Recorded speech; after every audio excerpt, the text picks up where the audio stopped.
Welcome to the channel. Here, every life we follow leaves a mark. Today we're heading to Seattle, Washington, a gray, rainy city that keeps its secrets very well. We're going to follow Isabel Reese, a 9-year-old architect and mother of twins who spent 2 years without seeing her own daughters after her ex-husband destroyed her in court using forged documents. What Graham didn't know was that the illness of one of the girls would reveal a truth inside a hospital room that he could never control. Stay until the end. If you leave early, you're going to miss the best part. But before we start, make sure you're already part of our family here on the channel, and let us know in the comments which corner of the country or the world you're tuning in from. Let's get started. It was 6:47 a.m. on a Tuesday in August, when Isabel Reese's phone vibrated on her drafting table where she had slept for less than 3 hours. She was in Portland, Oregon alone in an office that smelled of stale coffee and printer paper with blueprints scattered across every work surface. The Morrison Tower, 6 months of structural calculations, steel specifications, and endless meetings with investors. It all came down to blueprints representing a $2.8 million contract, enough to save the sinking architectural firm she shared with her partner, Marcus Morrison. At 5:00 a.m., she had given up on sleep and returned to her drafting table. Not because she loved the project that much, but because when her mind was working, it stopped thinking about everything else.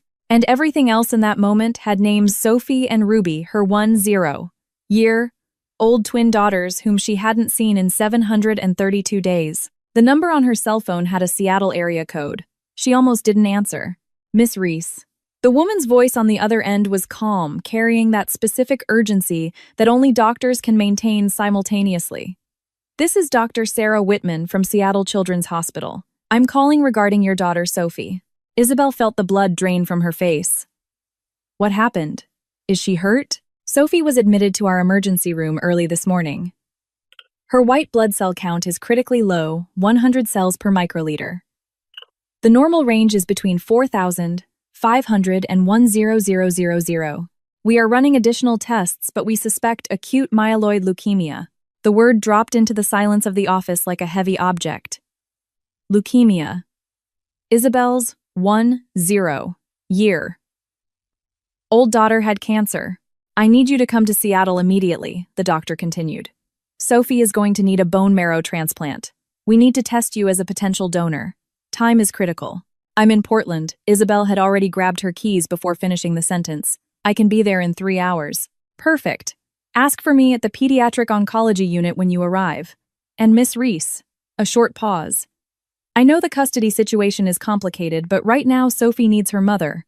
Isabel hung up and stared at the Morrison Tower plans scattered across the desk. She called Marcus. I need to cancel the Morrison meeting. Isabel, this is our biggest project in 2 years. If we don't present today, my daughter has cancer. I'm going to Seattle. Silence on the other end. Marcus knew the story. He had watched Isabel fall apart when Graham took the girls away, when the judge believed the lies in that fabricated psychiatric evaluation. He had witnessed every denied appeal, every letter returned unopened. Go, he said. I'll handle Morrison. For those who don't know, Seattle Children's is not just any hospital. It's one of the top pediatric hospitals in the United States, specializing in rare diseases and complex transplants. It serves as a regional hub, treating patients not just from the city but from across the Pacific Northwest. The wait lists are shorter, but the cases are the most severe. The interstate between Portland and Seattle is 210 miles of dark pines and gray asphalt. Isabel made the drive in 2 hours and 40 minutes, pushing 15 miles over the speed limit, her knuckles white on the steering wheel, the radio off. 732 days without seeing her daughters. When Graham won sole custody, he had taken Sophie and Ruby to Seattle, changed their schools, cut off all communication.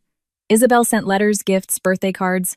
They all came back unopened. The judge had believed a psychiatric report signed by a doctor, Martin Strauss, which declared Isabel suffered from bipolar disorder, alcohol dependency, and emotional instability that put the children at risk. None of it was true. But Graham was a charismatic, convincing lawyer, and she was a single mother managing a firm buried in debt.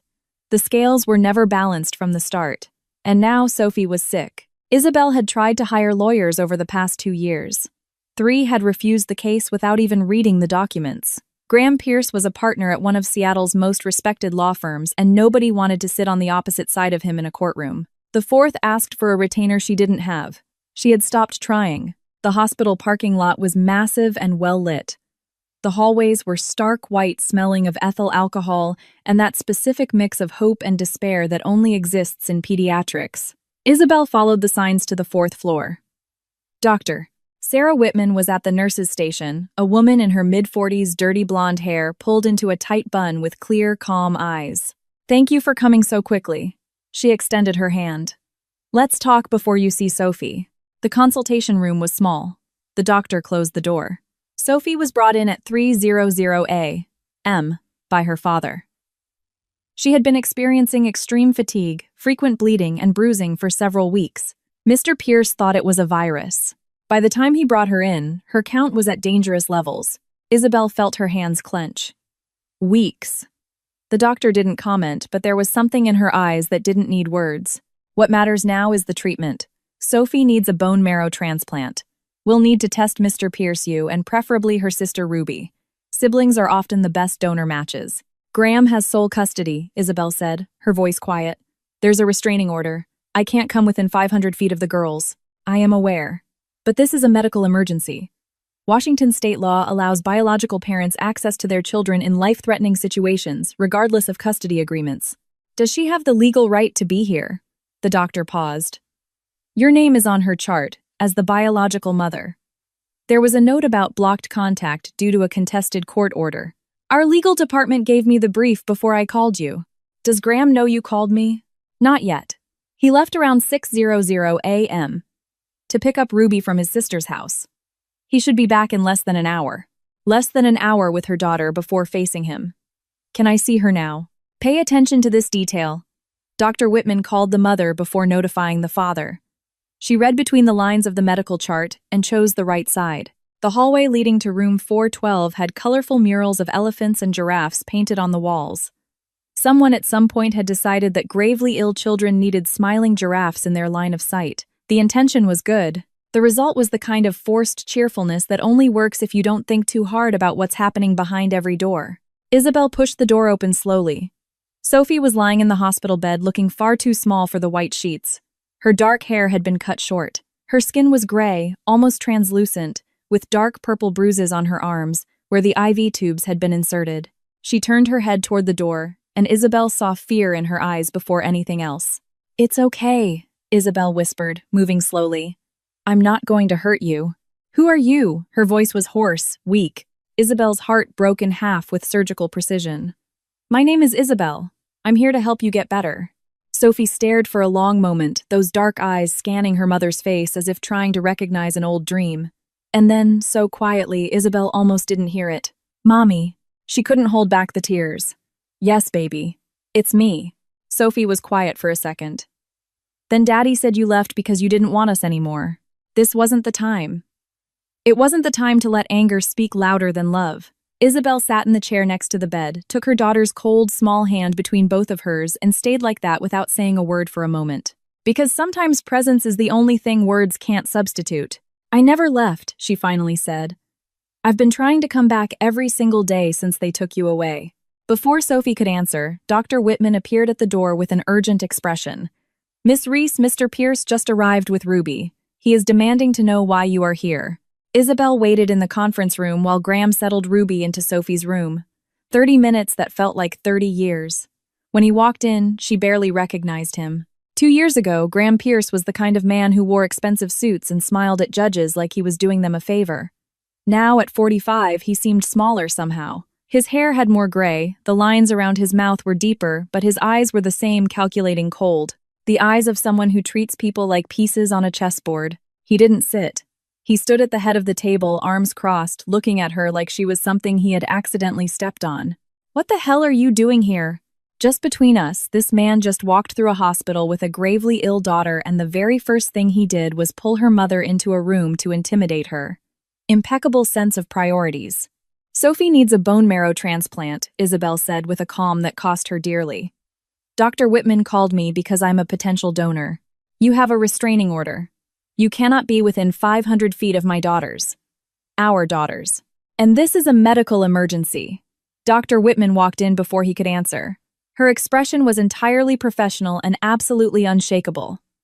Mr. Pierce, Miss Reese, is correct. Washington state law guarantees parental access in life-threatening situations regardless of custody orders. Sophie needs a transplant. We need to test all potential donors. That includes both of you and preferably Ruby. Graham looked at the doctor for a second. Then he turned his eyes back to Isabel, flashing that smile she had learned to fear over their years of marriage. Fine, test me. But I want something in return. He paused. If I'm a match and I donate, I want full, permanent custody of both of them. No visitation, no shared agreements. Isabel signs a permanent relinquishment of parental rights. The heir left the room. You can't, Isabel started. I can. His voice was as smooth as broken glass. You want to save Sophie. Those are my conditions. Dr. Whitman went very quiet for a moment. Then, Mr. Pierce, I need to be perfectly clear. What you are describing is medical coercion. If you attempt to use your daughter's life-threatening illness to manipulate custody agreements, I will immediately report you to Child Protective Services and the Ethics Board of this hospital. Do you understand? Let's pause here. In the United States, using a child's medical necessity as a bargaining chip in a custody dispute is considered extortion and constitutes child abuse. It gives a judge immediate grounds to review and potentially revoke custody. Graham knew this. He was a lawyer. He chose to try it anyway. Graham didn't answer the doctor. He just looked at her with those cold eyes and said, I'm not making threats, doctor. I'm protecting my daughters. Then he walked out of the room. Isabel stared at the closed door. Then she said in a low voice, Test me. Test him. Do whatever it takes. Sophie comes first. The tissue typing tests took 20 minutes. Thin needles labeled vials, clinical silence. Graham refused to look at Isabel the entire time. Sophie held her mother's hand. Ruby kept her eyes glued to the floor. Isabel watched Ruby, her heart tightening by the second. 2 years ago, that child had been taken from her at 8 years old. Now she was 10. She was taller, thinner, with shadows under her eyes that no child should have. There was something in the way she moved too cautious, as if she expected to be punished for every gesture. When Ruby finally looked at her, Isabel knelt down to be at eye level. Daddy said you left because you didn't love us, Ruby said. Direct. Without anger. Which was even worse. She wasn't accusing. She was reporting a fact she had accepted as truth. That is not true, Isabel said, her voice steady despite the tears. I love you more than anything in the world. Your father took you away from me, and I never stopped trying to come back.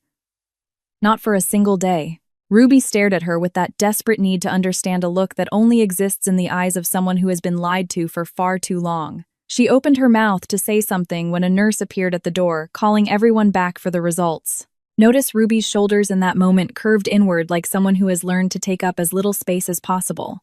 A 10-year-old child isn't born like that. That is learned, and it takes time. 2 hours turned into 4. Isabel sat in the hospital cafeteria with a cup of coffee that had gone cold without being touched. Marcus sent a text, saying the investors for Morrison Tower were threatening to pull their $2.8 million, money that could save their firm. She didn't reply. The coffee stayed right there, cold, untouched, the most honest witness in that cafeteria. At 5:00 p.m., Dr. Whitman called everyone into her office.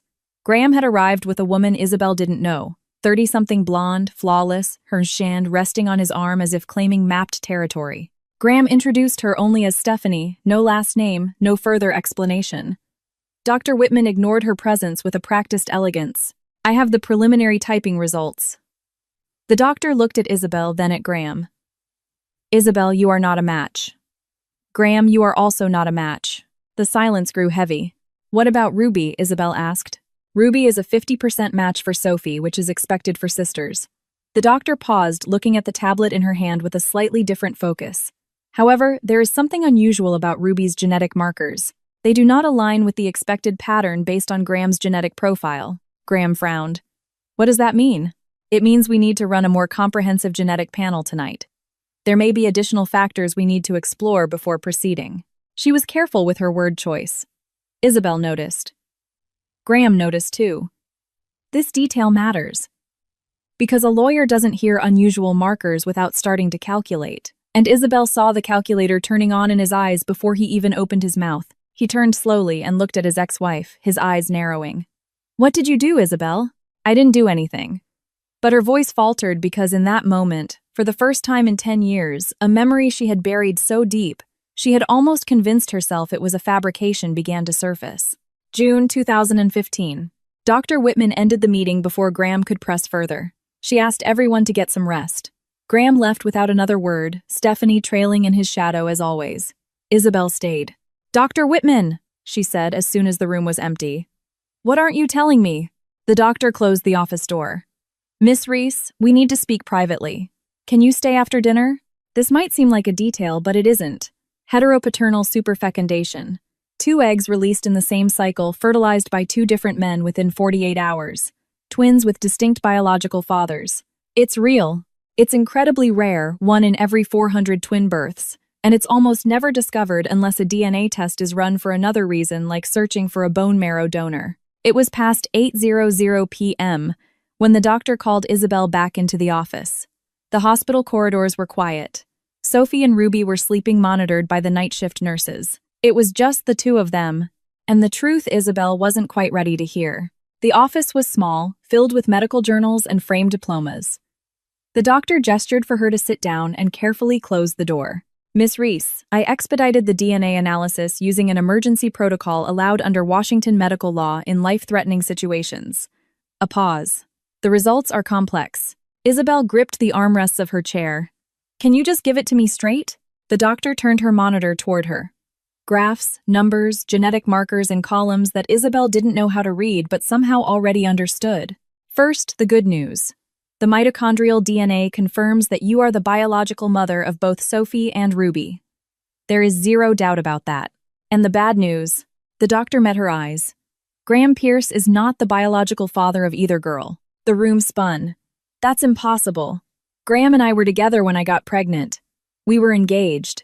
I never. There's more." The voice was firm but gentle. "Sophie and Ruby have different biological fathers." Isabel stared at her. "Different fathers, they're twins. They are dizygotic twins, fraternal, not identical. 2 separate eggs, fertilized by sperm from 2 different men." A pause. "There is a rare phenomenon for this. It's called heteropaternal superfecundation." The silence that settled in the room lasted far too long. Isabel closed her eyes, and there it was. June 2015. She and Graham had been fighting for weeks. He wanted her to quit her job at the architecture firm. He wanted to control her schedule, the wedding he had booked, without asking her entire life, as if she were a project he was managing. On a Thursday night, everything exploded. Isabel said she wasn't sure about the wedding. He called her ungrateful and accused her of still being in love with Julian Reed. He wasn't entirely wrong. On Friday, there was a networking gala at the Portland Art Museum. Isabel went without Graham. She needed space. And Julian was there. Julian Reed, the architect, the man she had loved before Graham, the man who had proposed to her 3 years earlier and heard a no because she had chosen her career.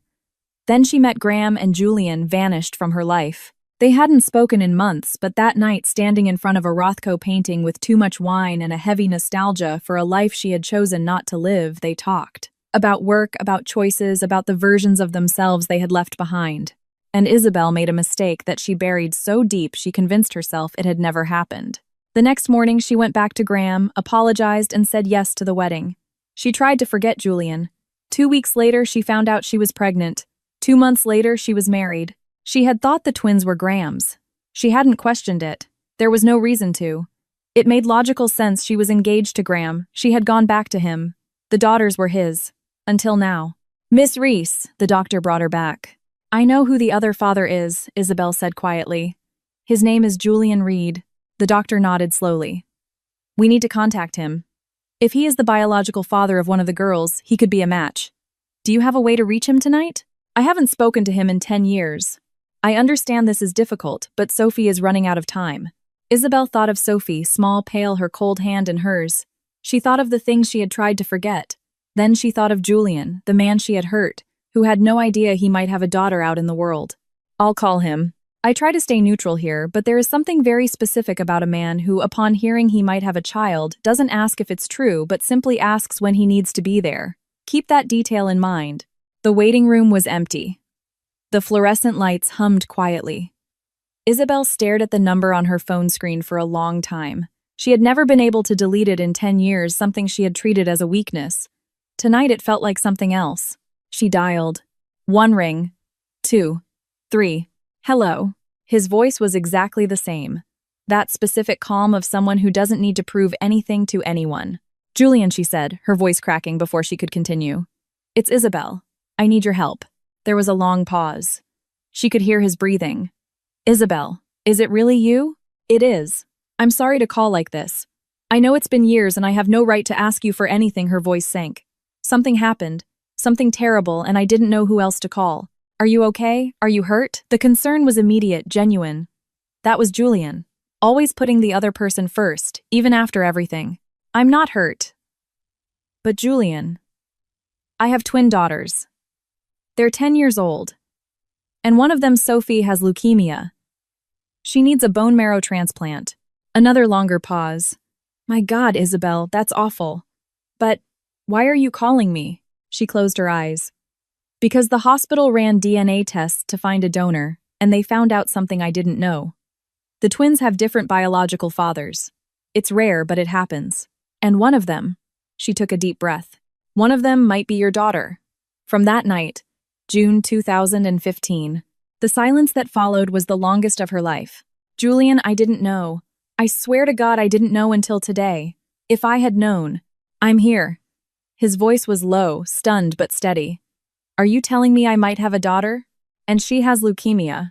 And I might be a match for the transplant. The doctors say if you're the biological father, there's a 50% chance of being a match. It's much better than looking for an unrelated donor on the registry. Silence. She could almost feel him organizing every piece of information in that methodical way that was always his trademark, piece by piece, without letting anything drop. When do you need me to be there? By Friday for the typing tests, but as soon as… I'm in Seattle, he interrupted gently. I work as an architect up here now. I can be at the hospital tomorrow at 1000 a.m. Isabel felt something thaw inside her chest for the first time in days. Julian, I don't know how to thank you. You don't need to. His voice was serene. If she's my daughter, if there is any chance I want to help, I'll see you tomorrow. She hung up and sat in the empty silence of the waiting room, tears rolling down her face without her trying to stop them. Tomorrow, Julian Reed would step back into her life. Tomorrow, she would face the consequences of a night she had tried to forget for a decade. Tomorrow, Graham would discover a truth he had never planned for. But tonight, for the first time since the phone rang at 6:47 a.m., she felt something she had almost forgotten the taste of. Hope. Sophie might have a chance, and sometimes one chance is all you need. By Wednesday morning, Isabel hadn't truly slept in 26 hours. She was in the hospital cafeteria with a coffee that had gone cold for the second time when she saw him walk through the door. Julian Reed, 42 years old. His dark hair had silver threads at the temples that weren't there a decade ago.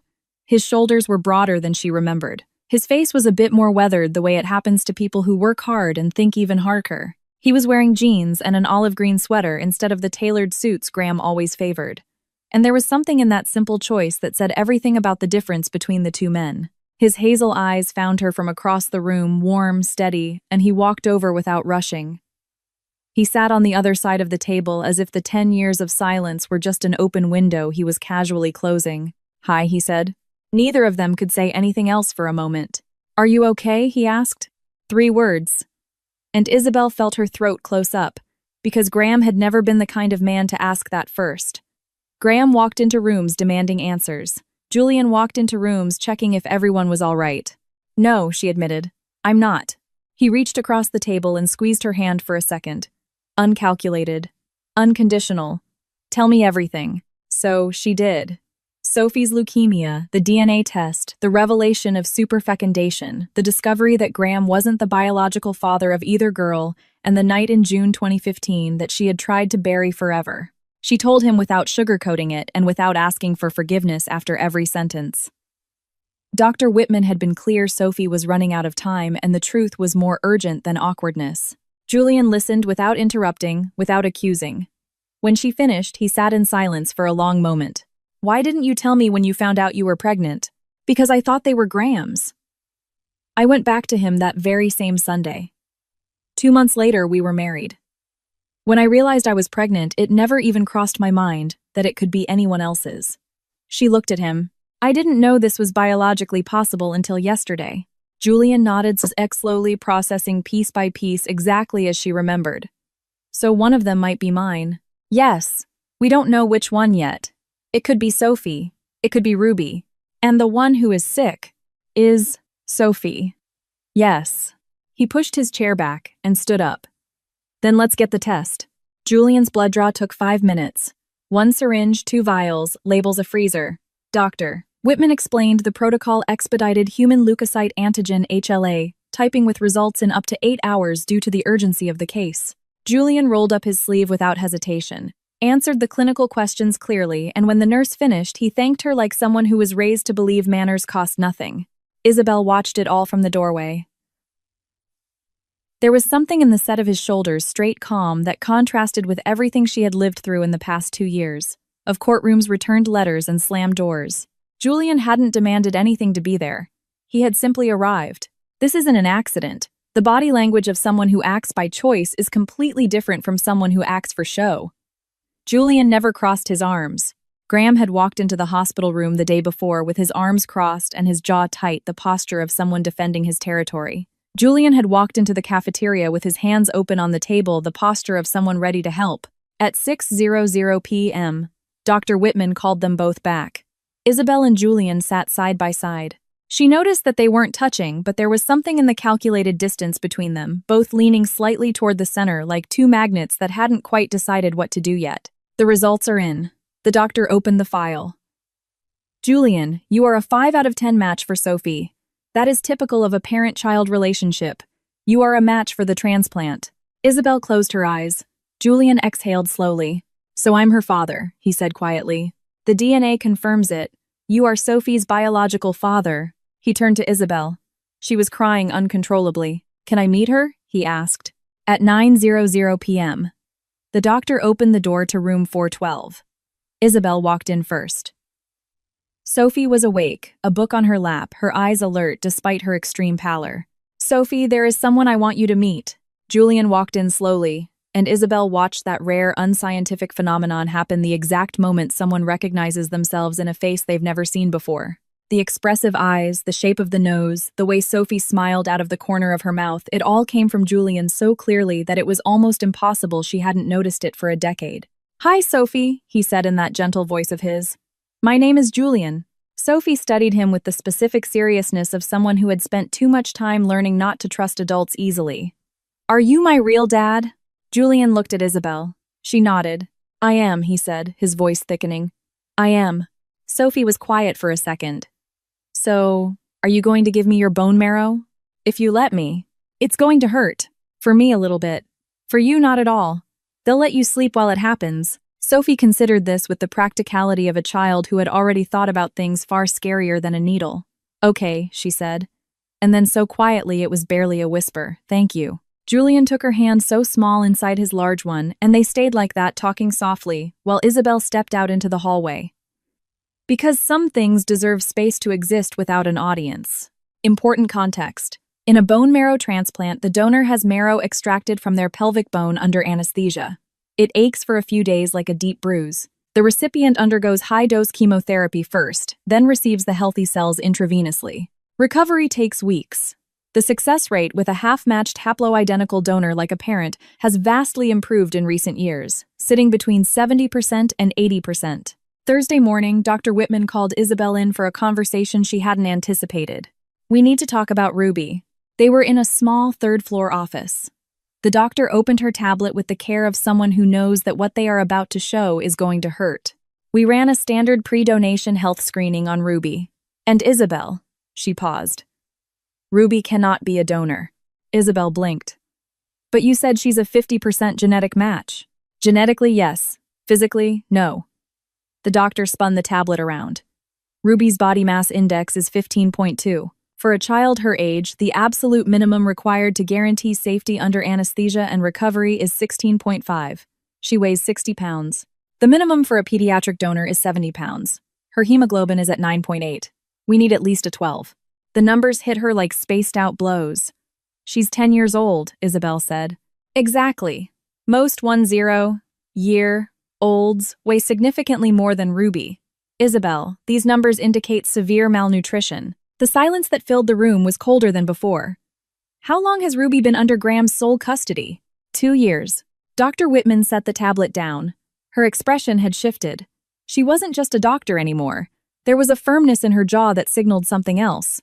We've documented signs of chronic stress during Ruby's admission. Irregularly elevated heart rate, behavioral patterns consistent with prolonged trauma, difficulty trusting adults, withdrawal. A pause. And she weighs 60 pounds. Isabel felt rage and grief collide in her chest like two trains on the same track. Graham had deprived her daughter of food. She hadn't been there to protect her, and he had used that time to hollow out a 10-year-old child from the inside out. What happens now? Her voice came out harsher than she intended. Ruby won't be able to donate. But Julian is a match, and as I said, haploidentical transplant success rates are very good. We have reason to be optimistic. The doctor met her eyes. As for Ruby, what you just heard requires me to file an immediate report with Child Protective Services. Isabel nodded. I know. Do you have a lawyer? Not anymore. You need one.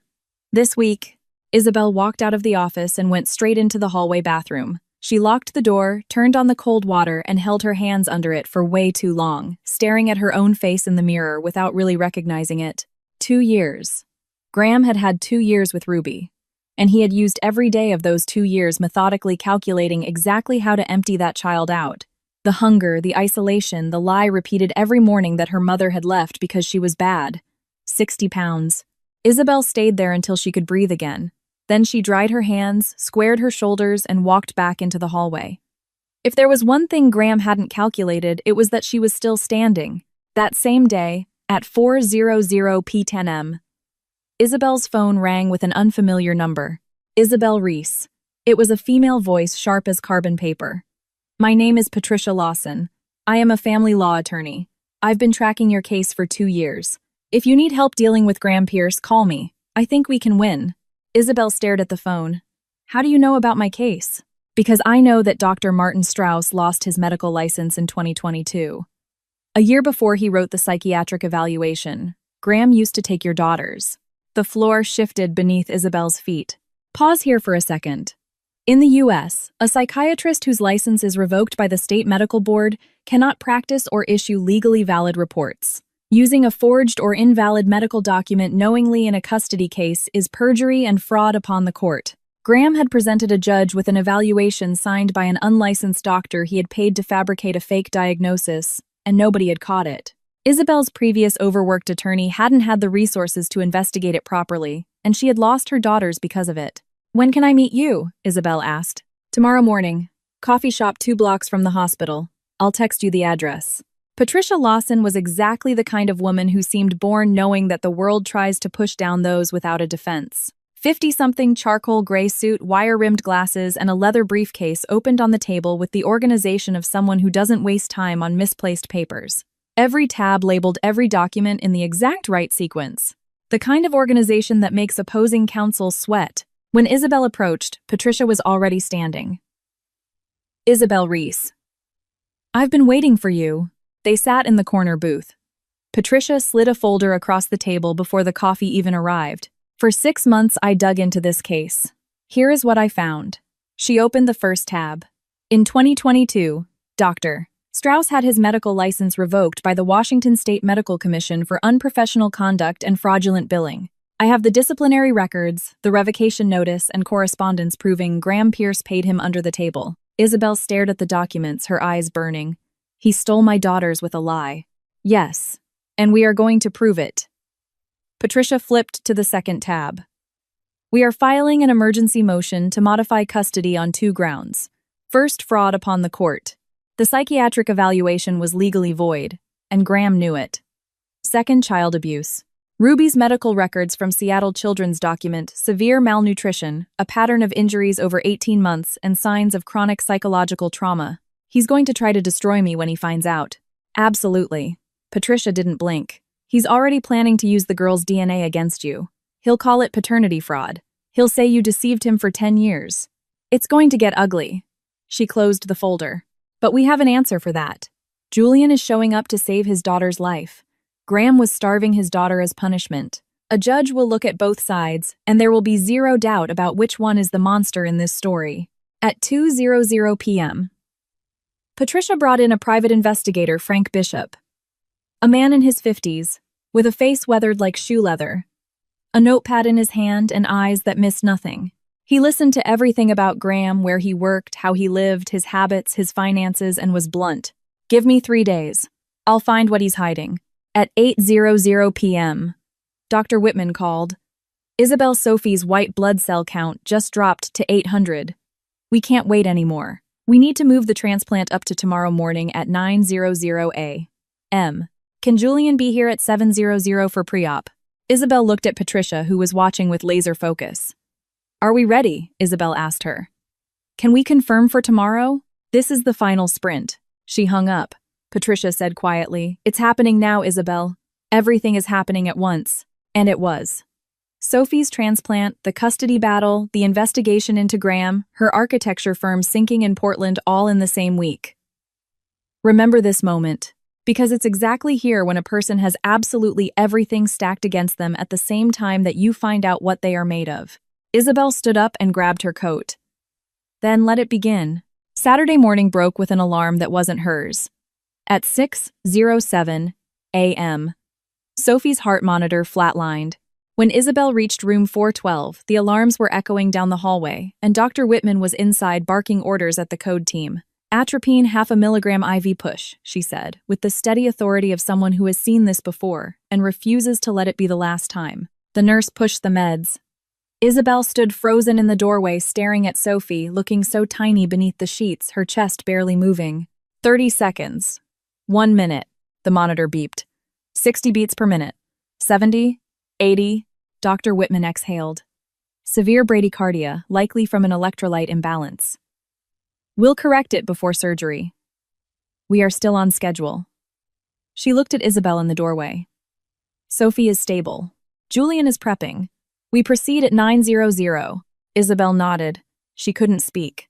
At 7:00 a.m., Julian arrived calm and resolute, like someone who had made a decision so solid there was no room left for fear. Before heading into pre-op, he stopped in front of Isabel in the hallway. "I've got her," he said. "I'm not going to let her down." She wanted to say thank you. She wanted to say sorry.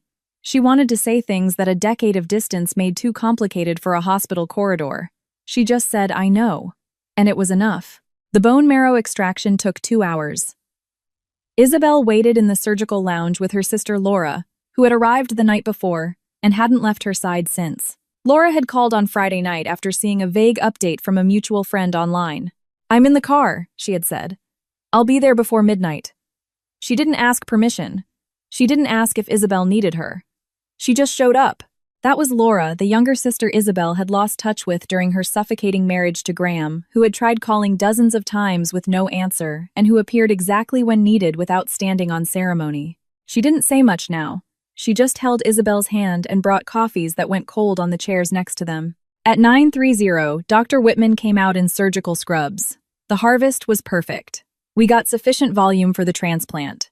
Julian is in recovery. He'll be sore for a few days, but he's fine." A pause. "We've already infused the marrow into Sophie. She's being transferred to the ICU now." Dr. Whitman looked at Isabel with something that went beyond professionalism. "Now comes the hard part. We wait for engraftment. The new cells need to settle into her bones and start producing blood. That takes between 10 to 14 days. If her white count starts climbing, we know it's working. And if it doesn't, we pray that it does." At 11:00 a.m., Isabel walked into the ICU. Sophie was in a narrow bed, tubes running from her arms, a ventilation mask over her face. Her skin was translucent, her hair reduced to wisps, but the monitor beeped steadily. Isabel sat beside her and whispered, "You're going to get better, baby. Julian gave you his strength. Now you just have to hold on." In the U.S. legal system, in severe custody disputes, a guardian ad litem gal is appointed by the court. They don't work for the parents. They work exclusively to represent the best interests of the children. They investigate, interview, and report directly to the judge. When an abusive parent faces a gal and CPS simultaneously, the walls close in very quickly. On Monday morning, Emily Richardson from King County Child Protective Services arrived at the hospital carrying a leather briefcase and the kind of professional serenity of someone who does heavy work and chooses to do it anyway. "Miss Reese, I'm here to conduct a welfare assessment on Ruby," she introduced herself directly. "By law, the interview must be conducted privately. Ruby will have a trained child advocate present. Everything will be recorded." "I understand." Isabel nodded, even though every maternal instinct screamed at her to stay in the room. "She's ready." Emily observed Ruby through the door's window, the little girl sitting on her hospital bed, coloring her movements far too restrained for a 10-year-old. "Let's find out." The interview lasted an hour and 20 minutes. Isabel paced the hallway with Dr. Whitman, checking the clock every 3 minutes, counting her steps back and forth as if physical movement could accelerate time. When Emily walked out, her expression was composed, but there was a shift in her eyes. "Miss Reese, can we speak privately?" In the consultation room, Emily opened her briefcase. "Based on Ruby's statements and the medical evidence, I am officially filing a finding of severe child neglect and psychological abuse." She read slowly, letting the weight of each word land. "Ruby described a domestic environment characterized by extreme control, isolation from you and your extended family, and food restriction. She stated that meals were conditional, provided only when she behaved appropriately, which meant not mentioning her mother, not asking to see you, and not crying." Isabel felt her hands trembling on her lap. What was the punishment when she didn't meet those conditions? Her meals were taken away. Emily looked up from the file. "Ruby told me she felt hungry all the time.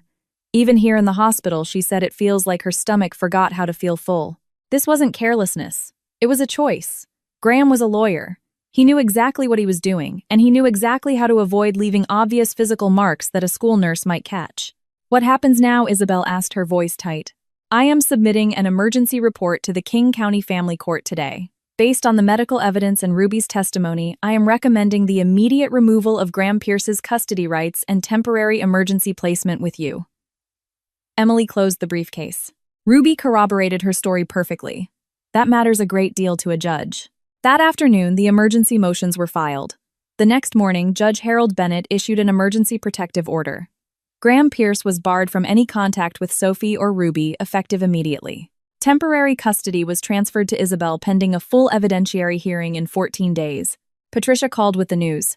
"You have them back, both of them." Isabel was standing in the 4th-floor hallway when she heard the words. She slid down the wall until she hit the cold linoleum floor, pulling her knees to her chest, sobbing uncontrollably while people walked past politely pretending not to look. Some victories arrive exactly like that. Not with fanfare, but with you sitting on a hospital floor, your hands covering your face, finally allowing the relief to outweigh the terror. Later that afternoon, Frank Bishop called Patricia. "I found something. Are you on a secure line?" Patricia put him on speakerphone. Isabel was sitting across from her. Graham set up a GoFundMe page called the Sophie Treatment Fund right after her diagnosis. Frank's raspy voice sounded even heavier over the line. He pushed it through social media, his church network, and his law firm contacts. He raised $475,000. 1, 2, 4, 7 people donated. Isabel froze. How much actually reached the hospital? About $190,000. Patricia closed her eyes for a second. "And the remaining $285,000? Isabel asked, her voice a thin thread. "Disappeared into 3 routes," Frank said, reading the data like an autopsy report. $95,000 was wired to an offshore account in the Cayman Islands under a shell LLC called Pierce Holdings. No employees, no physical address. Another $125,000 was paid as consulting fees to a Dr. Leonard Klein for specialized treatment planning. A pause. That doctor doesn't exist. I ran him through every medical database in the country. A completely fabricated identity. And the final $65,000, Graham paid it directly to himself as administrative fees for running his own daughter's charity fund. None of this was disclosed to the donors. The silence in the room lasted several seconds. Frank Patricia's voice had dropped to a temperature reserved for predators. "Can you document all of this in a formal evidentiary report? Give me 48 hours. It'll be bulletproof." "But there's one more thing," Frank continued. "Graham opened a bank account in Ruby's name 2 years ago, right after he won custody. There's $5,000 sitting in it. Ruby is 10. He used her social security number to open the account so he could hide skimmed cash." Isabel felt her stomach turn violently. Later that evening, she walked into Ruby's hospital room. The girl was sitting cross-legged on the bed, a tablet borrowed from a nurse resting on her lap. When she saw Isabel, she set it aside. "Mom, Daddy showed me a bank account with my name on it once. He said he was saving money for my college. Is that real?" Isabel sat beside her, choosing her words with absolute care. "Your father did some things that weren't right, Ruby. Next week we are going to talk to a judge and show him all the proof. But what matters right now is that you are safe." Ruby was quiet for a moment. "Is he going to come take me back?" Isabel pulled her into a tight hug. "Never again." Ruby rested her head on her mother's shoulder, and Isabel felt the girl's body finally relax, releasing months, maybe years of tension, like a coiled spring that finally found permission to unspool. You know what's ironic about all this? Graham spent 2 years building a narrative that Isabel was unstable, dangerous, and unfit.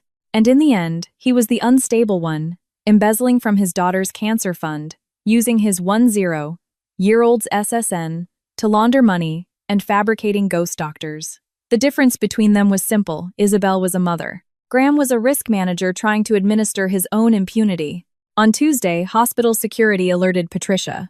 Graham had been spotted in the main lobby trying to access the pediatric ward. The receptionist had denied him entry. He left before security could confront him. Patricia documented it and notified the Seattle Police Department. On Thursday, he came back. Security cameras caught Graham walking up to the front desk demanding Ruby's room number. The receptionist refused. He escalated. She called security. He bolted before they arrived.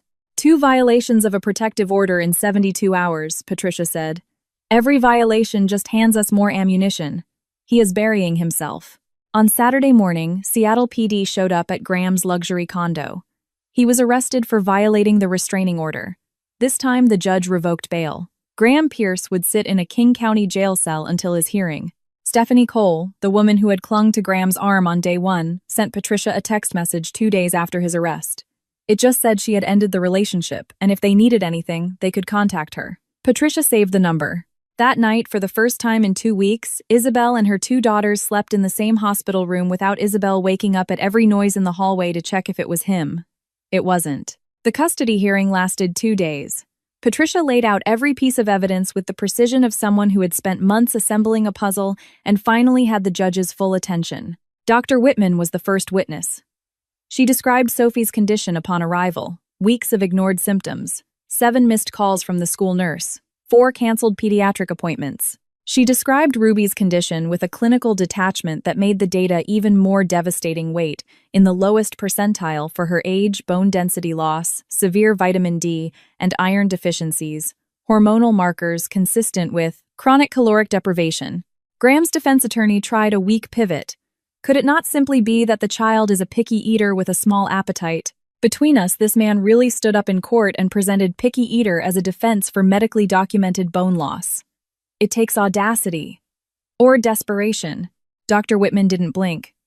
Children with small appetites do not develop bone density loss or hormonal imbalances.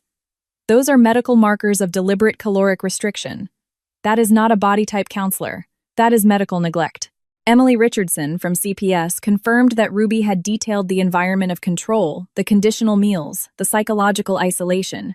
Dr. Rebecca Klein, a child psychologist specializing in trauma, presented her evaluation.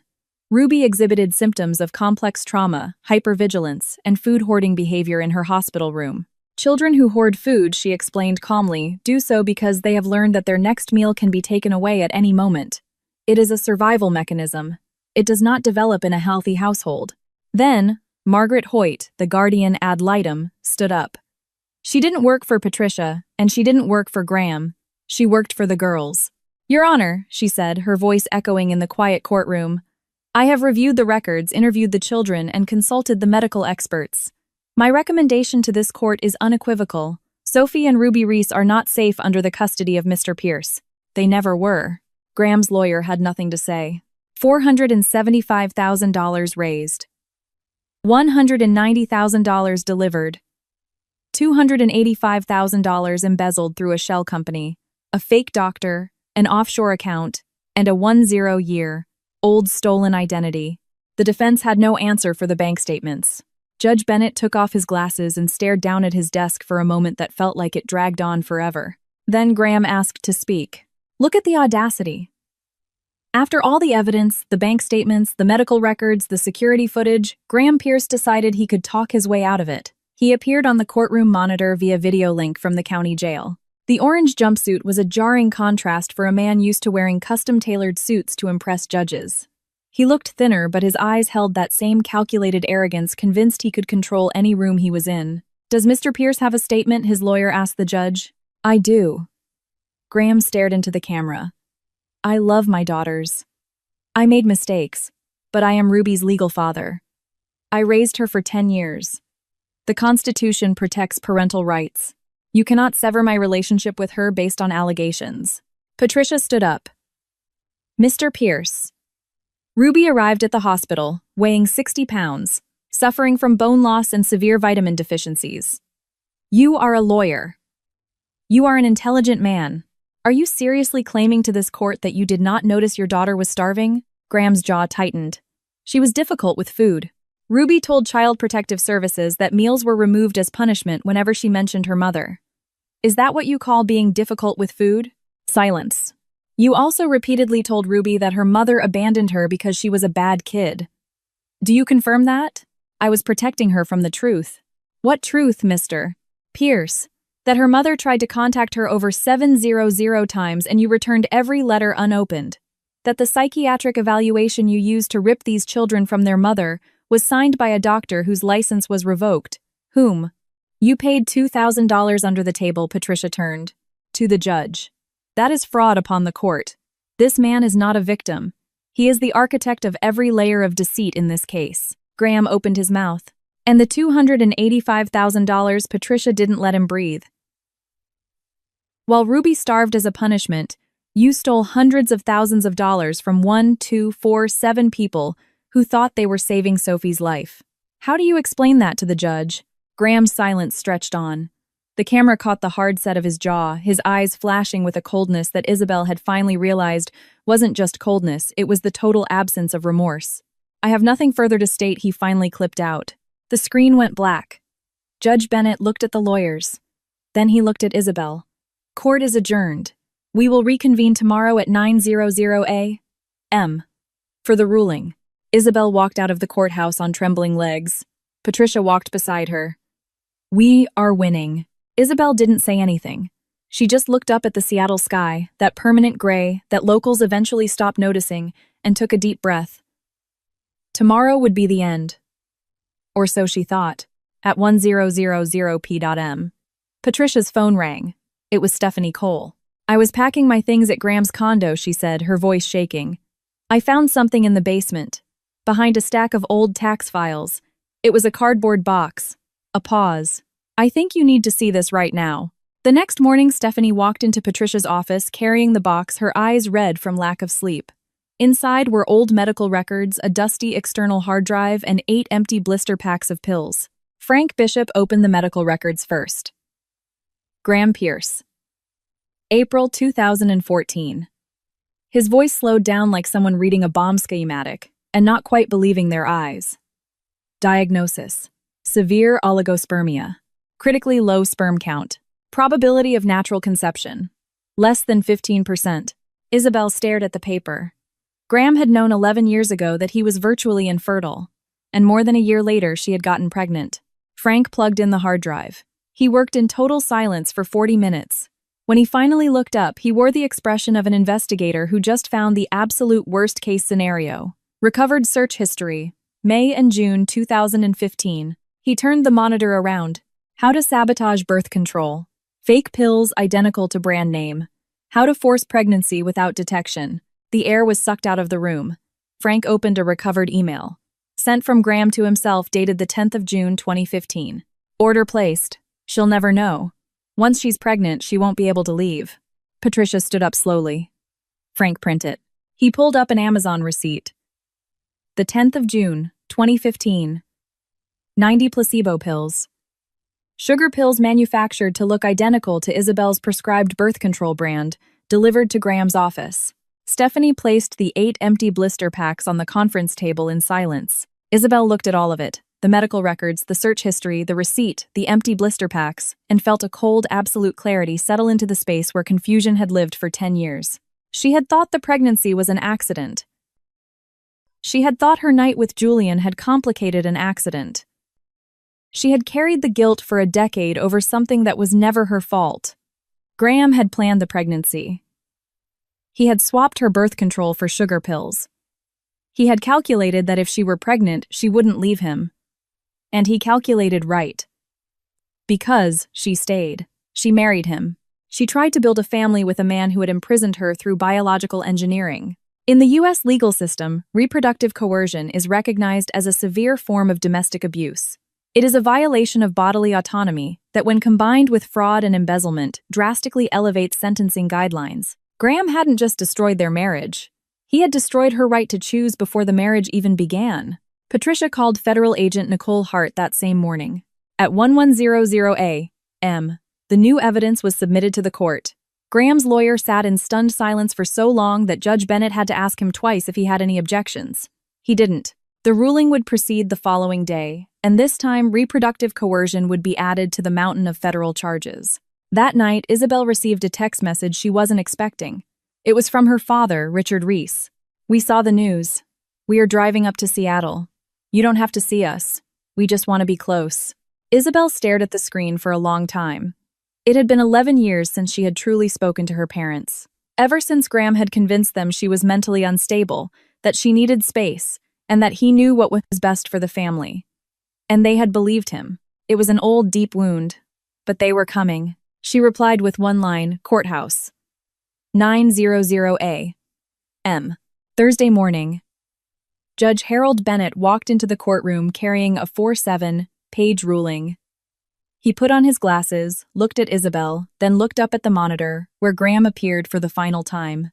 In the matter of Reese v. Pierce. Having reviewed all testimonies, evidence, and legal arguments, the duty of this family court is not to reward biology. It is to protect children. He turned toward the screen. Graham Pierce is a clear and present danger to his own daughters. He neglected Sophie for weeks as her cancer advanced. He systematically deprived Ruby of food as an instrument of psychological control. He stole $285,000 meant to save his sick child's life. He sabotaged his wife's birth control to force a pregnancy and trap her in a marriage. He used fraudulent medical documents to deceive this court and separate a mother from her children, and he systematically lied to those children for 2 years. A heavy pause. Biology does not erase abuse. Graham's jaw didn't move, but Isabel could see his hands just at the edge of the frame, gripping the table so hard his knuckles were white. The grip of a man trying to hold on to control that was already gone. Therefore, I grant full legal and physical custody of Sophie Reese and Ruby Reese to Isabel Reese effective immediately. Graham Pierce's parental rights are fully stripped. He is permanently barred from any contact with the minors. Isabel was crying before the judge even finished his sentence. Behind her in the gallery, her mother Catherine sobbed openly. Her father Richard had his face buried in his hands. Patricia squeezed Isabel's arm. "They're yours. Both of them." 2 hours later, in the federal courthouse downtown, Judge Maria Alvarez handed down the criminal sentence. Patricia had coordinated with the U.S. Attorney's Office to run the hearings back-to-back. It was her way of closing the trap, leaving Graham no room to breathe between one devastating loss and the next. Graham Pierce stood in the federal courtroom, his back to Isabel, his hands cuffed in front of him. His public defender looked like a man who had been handed a sinking ship and simply wrote it down. Graham was convicted of wire fraud, embezzlement, money laundering, reproductive coercion, child abuse, perjury, and obstruction of justice. Judge Alvarez's voice had that specific gravity of words that don't need volume to cut deep. "The evidence against you is overwhelming. You sabotaged your wife's bodily autonomy to force her into a pregnancy. You exploited a vulnerable child for financial gain. You starved another. You betrayed your wife's trust before the marriage even began, and you made a mockery of the justice system." She opened the file in front of her. Federal sentencing guidelines recommend 18 years. I see absolutely no reason to deviate from that. She looked right at him. You will serve 18 years in federal prison to run concurrently with your state sentences. You will be eligible for parole in 15. Graham opened his mouth to speak. Judge Alvarez cut him off. You will pay $285,000 in full restitution to Sophie's medical fund, $150,000 to Isabel Reese in punitive damages, and $75,000 to the State Victim Compensation Fund. All your available assets will be seized and liquidated to satisfy these debts. A final pause. And your license to practice law is permanently revoked. You will never step foot in a courtroom as an attorney again, Graham finally spoke. His voice had lost all its polished courtroom veneer. I love my daughters. Judge Alvarez stared at him. You stole from a child with cancer. She didn't blink. Love is not the word I would use in your case. Bailiffs take him. Isabel watched as Graham was led out of the courtroom. The measured shuffle of his chained feet, the orange jumpsuit, the shoulders that no longer stood perfectly square. She didn't feel triumph. She felt something quieter, the distinct sensation of a heavy door, locking forever with her standing safely on the outside. At 3:00 p.m., she walked back into Seattle Children's. Sophie and Ruby were in Sophie's room. Sophie was propped up in bed with a book. Ruby was sitting on top of the covers. Both pairs of eyes darted to the door the second she walked in. Isabel sat on the edge of the bed and took both of their hands. The judge said, "You're staying with me. Forever." Ruby's eyes went wide. "Forever, Daddy can't come get me. Never again. You are safe." Ruby buried her face in her mother's shoulder and cried. It wasn't a child's tantrum. It was the kind of crying that comes from holding too much weight for too long and finally finding a place where it's safe to drop it. Sophie reached out and squeezed Isabel's hand tightly. Mom. Her voice was quiet, but there was more color in her cheeks than there had been in weeks. The spark that leukemia had tried to extinguish was coming back. Is Julian still my dad? Isabel looked up. Julian was standing in the doorway watching them with that gentle, steady gaze. Being a dad is about more than just DNA, Isabel said softly. Julian wants to be a part of your life, if you want him to be. Sophie looked at him. Can you come to my next checkup, Julian? He stepped into the room and sat in the chair next to the bed. It would be an honor. Ruby lifted her face from Isabel's shoulder and studied him for a moment. Then, with a seriousness far too heavy for a 10-year, Old, I'm going to call you Uncle Julian. Is that okay? He smiled. It was one of the few times Isabel had ever seen his eyes well up with tears. More than okay. 6 months later, Dr. Torres walked into the outpatient clinic with the kind of smile that oncologists only let show when they have the best possible news. Sophie, he said, you are officially in complete remission. 0 cancer cells detected. Sophie's eyes widened. So I'm cured. You are doing incredibly well. We will monitor you for 5 years as standard protocol, but your prognosis is excellent. The transplant was a massive success. Isabel felt Julian's hand squeeze hers. Ruby hugged Sophie so hard they almost fell off the examination table. And right there in a standard hospital room with beige walls smelling of ethyl alcohol while the noise of the hallway buzzed outside, something that had been broken for 12 years finally became whole again. Ruby had a long road ahead. The weekly sessions with Dr. Klein continued for months. In one session that Isabel was allowed to observe, Ruby said something that would stay with Isabel forever. I used to think my dad didn't love me because I was a bad kid. Now I know that he was the broken one. Dr. Klein leaned forward. And how do you feel about your mom now? Ruby looked right at Isabel. Mom is the safest place I know. The nightmares that used to wake Ruby up 5 times a week slowly dropped to once a month, then less. She joined a local soccer team in Portland. She made friends. She learned how to trust again in the right amounts, which is very different from trusting everyone. Isabel's firm survived. Marcus had managed to stall the investors for Morrison Tower long enough. 3 new clients signed on that month, and Julian proposed a merger that resulted in Reese Morrison and Reed Architecture. 12 employees, an annual revenue pushing $5 million, and a company culture built entirely around the simple idea that people who take care of their families make better professionals, not worse ones. Isabel's parents, Richard and Catherine, drove down from Seattle every month. Catherine taught Ruby how to bake chocolate chip cookies in their Portland kitchen. Richard played chess with Sophie and lost with increasing frequency. One evening after the girls had gone to bed, Richard reached out and took Isabel's hand on the couch. We wasted so much time, he said, his voice thick with regret. I am not going to waste another day. She hadn't replied immediately. Some things still needed time to heal. But she squeezed his hand back. And sometimes that's exactly how forgiveness starts. Not with a grand speech, but with a squeeze of a hand in the quiet of a living room. Graham had sent 14 letters from federal prison. Isabel read the first 2 and stopped. They said he was in therapy, that he realized his mistakes, that he wanted Ruby to know he missed her. Maybe when they're 18, Isabel told Patricia over the phone. They can decide then. For now, the girls were too busy being happy. And that in itself was enough. On a Sunday in March, Isabel was in the backyard of her new house in Portland, hosting a barbecue. Julian was at the grill. Her parents were there, Marcus and his new girlfriend, her sister Laura, her best friend Vanessa. Everyone who had stayed or come back or arrived when the fog finally lifted. A photographer friend of Laura's suggested a family portrait. It took 40 minutes to get everyone in the right spot. Marcus kept wandering to the edge of the frame. His new girlfriend tried to hide behind Laura. Richard placed his hand on the wrong shoulder 3 times before someone gently redirected him. Real families are like that. Even the official photos are a mess. All right, everybody together, real smiles. Isabel stood in the center. One arm wrapped around Sophie, the other around Ruby.